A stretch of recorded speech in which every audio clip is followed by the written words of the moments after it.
새마을 운동이 한창이던 1970년대 한국에는 이런 구호가 있었습니다. 우리도 열심히 노력하면 언젠가 필리핀처럼 잘 사는 나라가 될 수 있다. 지금 들으면 이게 무슨 말인가 싶을 정도로 이해가 잘 가지 않는 말이지만 실제로 필리핀은 1950년대부터 60년대까지 동남아시아에서 가장 부자 나라였습니다. 아시아 전체에서도 일본 다음으로 잘 사는 나라였습니다. 지금 화면으로 보고 계시는 게 바로 1950년대 리즈 시절의 필리핀의 모습입니다. 잘 닦인 도로들 주변으로 보이는 건물들과 그 도로 위를 달리는 비싼 미국산 자동차들, 그리고 마치 플로리다나 유럽의 관광지를 떠올리게 하는 풍요로운 도심의 분위기는 당시의 부자나라 필리핀의 여유를 느낄 수 있도록 해줍니다. 이랬던 필리핀은 다들 아시는 것처럼 1965년 마르코스라는 악명 높은 정치가를 대통령으로 뽑으면서 노골적인 부패가 정치의 꼭대기에서부터 바닥까지 판을 치게 되고, 그때 이후로 지금까지 우리가 알고 있던 빈국 필리핀으로 몰락하게 되었습니다. 한국의 어르신들 중에는 아직도 장충체육관이 필리핀에서 지어준 것인 줄로 아시는 분들이 많다고 합니다. 그 당시 우리나라는 그런 커다란 체육관을 지을 기술도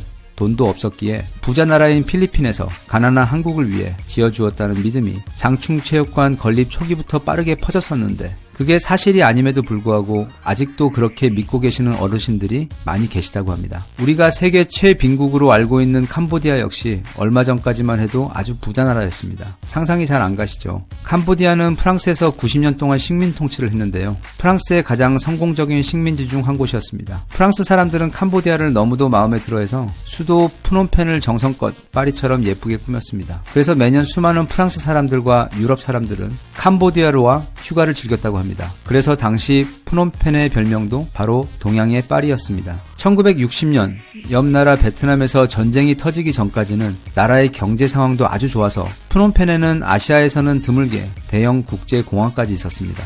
그때 주머니 사정이 넉넉했던 캄보디아의 중산층들은 특히 영화를 좋아해서 프놈펜 수도 내에만 35개의 대형 극장이 있었고, 자국 영화만 1년에 200편 이상 만들 정도였습니다. 그래서 주말이 되면 프놈펜 곳곳이 가족과 연인과 함께 영화 관람을 가려는 수많은 차들로 인해 인산인해를 이루던 그렇게 풍요로운 나라가 바로 캄보디아였습니다. 지금 설명한 필리핀과 캄보디아 외에도 동남아시아의 다른 나라들 대부분 불과 몇십 년 전까지만 해도 지금과는 비교도 할 수 없을 정도로 경제적으로 풍요롭고 문화적으로 아름다운 시절을 누렸습니다. 하지만 오늘날 동남아시아의 상황은 그때와 많이 다르죠. 실패한 국가, 미래도 희망도 없는 국가, 또는 못 사는 나라를 예로 들 때 주로 언급될 정도로 상황이 많이 나빠졌습니다. 하지만 사람의 인생도 그렇습니다. 잘 나갈 때가 있으면 또 실수로 또는 사고로 나락으로 떨어질 때가 있고, 그렇게 아무것도 되는 일이 없이 배고픔과 비참함을 겪어야 할 때가 있습니다. 하지만 또 그렇게 바닥을 치고 나면 다시 또 기회가 찾아오고 한 번 더 위로 오르고 성장하는 시기가 또 찾아옵니다. 지금 동남아시아가 딱 그렇습니다. 힘들게 바닥을 치고 이제는 맹렬차게 위로 치고 올라오는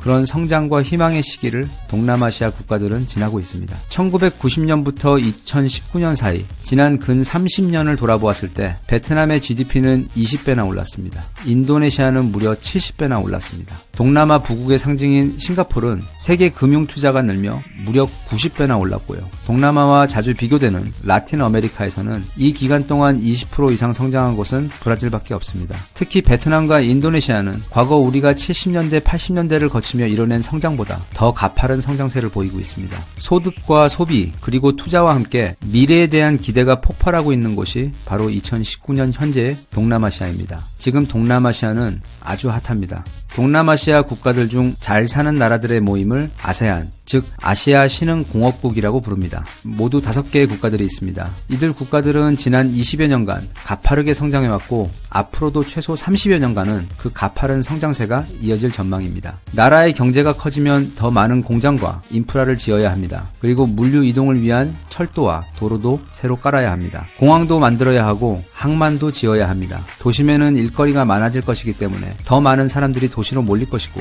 그러면 그 사람들이 거주하고 일할 새 아파트와 상업 건물들도 올라가야 합니다. 도시에 사람들이 너무 몰리게 되면 우리나라 분당이나 일산처럼 주변에 있는 농지들을 밀어내고 새로운 도시들을 건설해야만 합니다. 그리고 나라에 돈이 돌고 사람들의 주머니 사정이 좋아져 소비 능력이 높아지면 당연히 많은 제품과 서비스를 구매하게 됩니다. 투자와 경제의 관점에서 본다면 지금 동남아시아는 한마디로 새로 발견된 원전과도 같은 기회의 땅입니다. 동남아 국가들은 높은 건물을 지을 기술력도 없고 파도를 막을 방파제를 만들 기술력도 없습니다. 섬과 섬을 이어 전선을 연결하는 고압력 해적 케이블 연결 기술은 아예 상상도 할 수 없고 인터넷과 5G 통신 인프라 역시 100% 그런 기술을 이미 가지고 있는 다른 나라의 제품과 서비스를 구매하여 구축해야만 합니다. 동남아 국가 중 자동차 생산국은 없습니다. 그래서 자동차 역시 전량 다른 나라 자동차를 구매해야 합니다. 이런 모든 기술을 이미 가지고 있는 한국의 입장에서 지금 동남아시아가 겪고 있는 이 대단한 성장의 시기는 그야말로 황금과도 같은 기회입니다. 그들의 성장은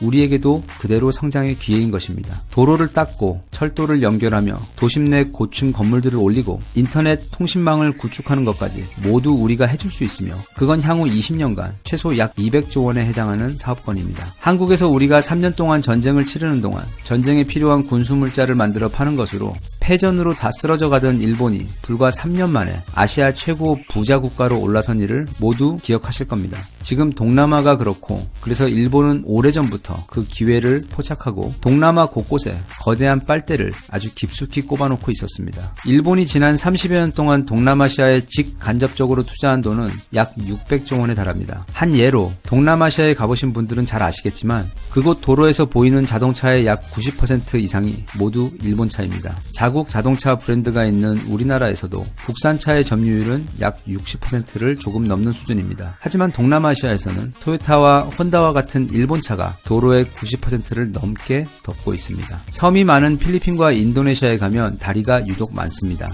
어떤 건 좀 짧고 또 어떤 건 꽤 깁니다. 그런데 재미있는 건 그 다리 끝에 보면 그 나라 국기와 일본의 일장기가 함께 새겨져 있는 경우가 많습니다. 그거 다 과거에 일본이 만들어준 것들입니다. 그런 식으로 도로와 기반 시설들을 많이 만들어 주었습니다. 그렇게 해주는 대신 일본은 해당 국가에서 자동차 판매 독점권과 관세 특혜를 얻었습니다. 그렇기 때문에 동남아시아에서는 거의 일본 차밖에 보이지 않았던 것입니다. 자동차를 예로 들었지만 일본은 70년, 80년대 당시 못 사는 나라였던 동남아시아 국가들을 대상으로 많은 투자를 하며 해당 국가의 여러 부분들에 대한 독점권 내지 영향력을 장악해왔습니다. 당연히 금융도 그중 하나인데 동남아시아 국가 중 그 어느 곳도 일본의 엄청난 빚이 있지 않은 나라가 없을 정도입니다. 미국으로부터 시작된 신개념 자본주의 정책인 신자유주의는 자유로운 경쟁 개념을 기초로 합니다. 국가 간 금융의 벽을 허물어 쉽게 금융 자본이 한 나라에서 다른 나라로 투자의 형태로 침투할 수 있도록 해주는 경제 정책입니다. 말이 좋아 투자지.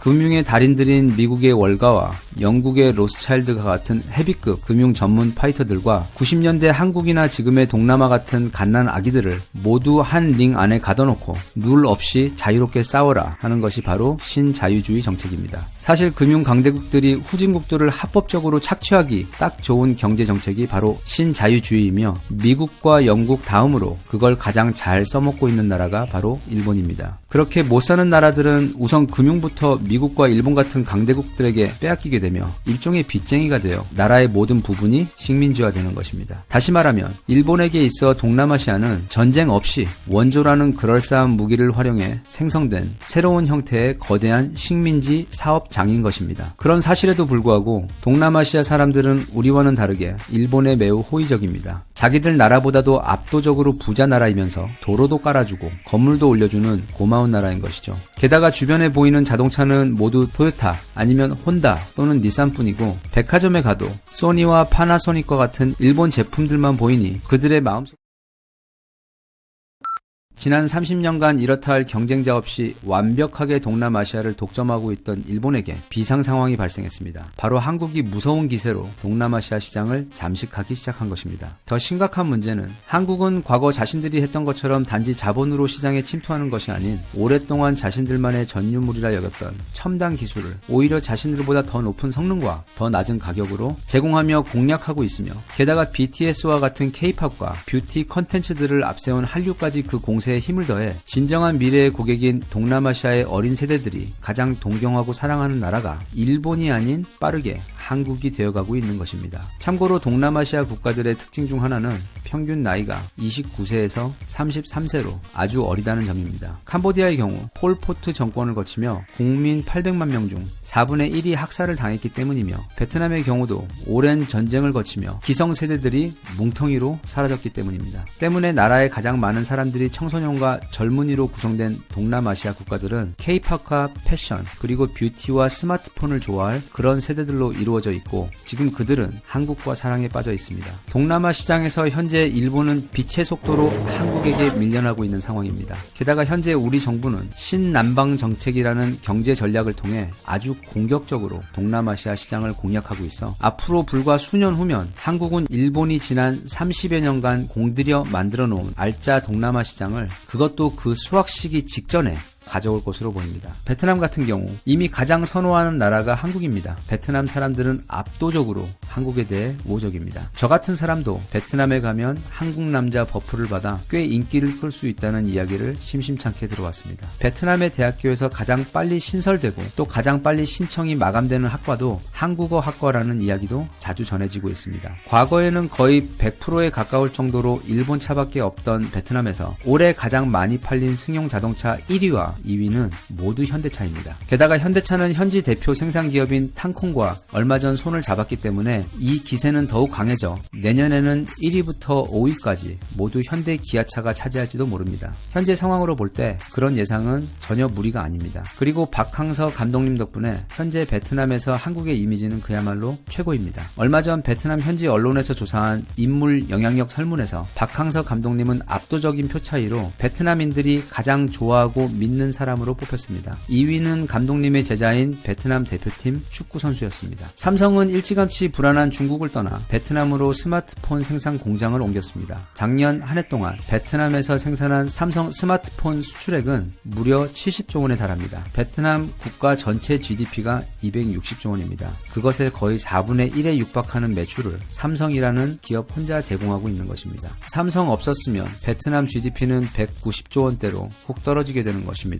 그래서 베트남에게 있어 삼성은 신이 준 선물과도 같은 아주 고마운 기업입니다. 그 어떤 일본 기업도 이것과 비슷한 경제적 도움을 그 나라에게 준 역사가 없습니다. 그래서 베트남 현지인들에게 삼성은 애플이나 구글 같은 꿈의 직장이며, 삼성이 있는 한국은 베트남 정부와 국민들에게는 국가적 롤 모델입니다. 삼성 외에도 현대와 SK, 그리고 포스코와 하나은행 같은 대기업들이 이미 베트남에 진출해 있으며 빠르게 베트남 안에서 영향력을 키우고 있습니다. 그 결과 현재 베트남 내에서 일본의 영향력은 정말 빠르게 쪼그라들고 있습니다. 베트남인 절반 이상이 삼성 갤럭시를 쓰고 있으며, 삼성과 LGTV는 과거 샤프와 소니와 같은 일본 브랜드가 90% 넘게 점유하던 시장을 벌써 60% 가까이 잠식했으며, 자동차 시장에서도 판매 상위권 브랜드가 모두 일본 브랜드에서 현대 기아로 바뀌고 있습니다. 게다가 선두 진출한 한국의 대기업들이 현지에서 사업적으로 그리고 윤리적으로 워낙 잘해주고 있어서 한국이라는 브랜드에 대한 현지 정부와 국민들의 신뢰를 상당히 높게 쌓아놓은 상태입니다. 인도네시아에서도 비슷한 상황이 벌어지고 있습니다. 인도네시아는 동남아 국가 중 가장 큰 나라이자 부자 나라입니다. 인구가 무려 2억 7천만 명이나 됩니다. 우리나라 인구의 5배가 넘습니다. 동남아 지역 전체 GDP도 혼자서 40%나 차지하고 있는 대국입니다. 그런 나라가 얼마 전 한국 정부와 세파, 즉 포괄적 경제 동반자 협정을 맺었습니다. 포괄적 경제 동반자 협정, 이거 좀 어려운 말인데요. 쉽게 설명하면 이렇습니다. 두 나라는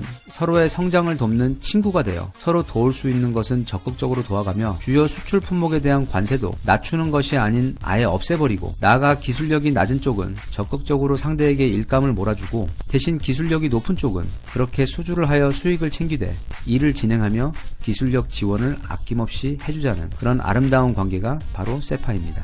단순히 관세를 낮추는 FTA보다도 몇 단계는 더 높은 수준으로 호의적인 관계가 바로 세파입니다. 앞으로 한국은 인도네시아로 K-팝과 K-뷰티, 그리고 인터넷 서비스와 게임 사업 등을 수출하고, 나아가 인도네시아의 도시 건설과 항만 건설, 그리고 도로와 각종 초대형 인프라 건설을 도맡아 진행하게 될 것입니다. 그 중에서도 최근 특히 이슈가 되고 있는 것은 바로 인도네시아의 수도 자카르타의 이전입니다. 자카르타는 매년 약 20cm씩 가라앉고 있는 땅입니다. 게다가 고질적인 교통 문제와 매연 문제까지 있어서 이전 6명의 대통령이 수도를 이전하려고 시도를 했지만 결국 하지 못했던 것을 현재 대통령인 조코 위도도가 실행하게 된 것입니다.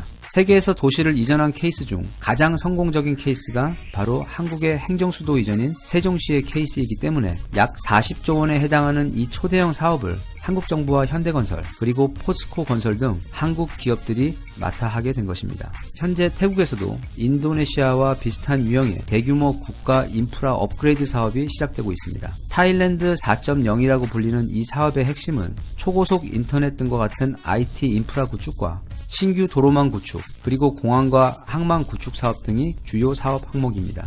모두 한국이 세계 최고인 분야들이고 이미 인도네시아에서 이와 비슷한 초대형 사업들을 수주한 상태이며 그 이전에 말레이시아와 싱가포르에서 지난 30여 년간 일본 독점이던 초고압 해적 케이블 사업을 최초로 한국의 LS전선이 수주하였고 삼성과 현대 그리고 하나은행이 베트남에서 성공적으로 뿌리를 내리며 지금껏 일본 독점이던 동남아 시장을 깨고 빠르게 영향력을 넓혀가고 있는 상황이기 때문에 전통적으로 가장 일본에게 우호적이었던 태국 역시 주변국들처럼 한국으로 돌아설 확률이 아주 높습니다. 영상 앞부분에서 말한 것처럼 지금 동남아는 아주 핫합니다. 하지만 바로 그 동남아에서 가장 핫한 것은 한국입니다. 우리나라 사람들은 한국이 얼마나 대단한지, 얼마나 쿨한 나라인지 잘 모르는 것 같습니다. 그래서 동남아 국가들에게 한국이 어떻게 비춰지는지 잘 모르고 있는 것 같습니다. 한국은 머리도 세계에서 제일 좋아서 세계 최고 대학들에서 수석을 싹쓸이하는 나라입니다. 그리고 세계 수학 올림피아드와 과학대회에서도 우승을 싹쓸이하는 그런 인재들이 사는 곳입니다. 올림픽 경기 중에서도 특히 레슬링, 유도, 펜싱, 양궁, 사격과 같이 싸우는 종목들, 하다못해 스타크래프트나 롤, 오버워치, 배그, 서든어택 등 온라인 게임에서도 그게 싸우는 게임이면 전 세계 연합군까지 모조리 제쳐버리는 무서운 나라가 바로 한국입니다. 단지 온라인에서만 그런 게 아니라 실제 국방력도 세계 탑급으로 센 나라이기도 합니다. 그렇게 싸움도 잘하는데 아시아에서 제일 잘생기고 체격 좋은 남자들과 제일 세련되고 예쁜 여자들이 사는 나라, 게다가 노래까지 가장 잘하고 춤까지 가장 잘 추는 정말 매력적인 사람들이 사는 나라가 바로 한국입니다. 지금 자기들이 사는 동남아 나라보다도 훨씬 못 사는 가난한 나라에서 불과 수십 년 만에 오늘날 이렇게 동경의 대상이 되어버릴 정도로 강하고 부자 나라로 순식간에 솟아오른 그런 미스테리한 종족이 모여 사는 동양의 신비한 나라가 바로 우리가 사는 이 대한민국입니다. 동남아시아 사람들에게 있어 대한민국은 단순히 일본과 같은 부자 나라가 아닌 가장 닮고 싶은 나라입니다. 우리나라도 언젠가 저렇게 멋진 나라가 되었으면 하는 꿈을 꾸게 해주는 환상과도 같은 나라입니다. 지금 세계를 매혹하고 있는 것은 메드인 코리아가 아닌 바로 코리아입니다. 그리고 그 코리아를 이루고 있는 것은 바로 우리나라 국민들, 그러니까 한국 사람들입니다. 우리 한국 사람들이 바로 한류이며 이 모든 기적의 원천입니다. 저는 그렇게 똑똑하고 강하고 잘생기고 아름답고 가슴까지 따뜻한 한국인들이 5천만 명이나 살고 있는 이 대한민국에 함께 살고 있다는 게 너무도 자랑스럽고 행복합니다. 이 영상을 보시는 모든 분들께서도 지금 자신이 밟고 서 있는 이 땅이 얼마나 대단한 곳인지, 자기 주변에 있는 한국인들이 다른 나라 사람들이 보기엔 얼마나 미스테리할 정도로 뛰어나고 쿨하고 멋진 민족인지 아시고 저처럼 자부심과 행복을 느꼈으면 좋겠습니다. 대한민국 만세. 감사합니다. I've got this feeling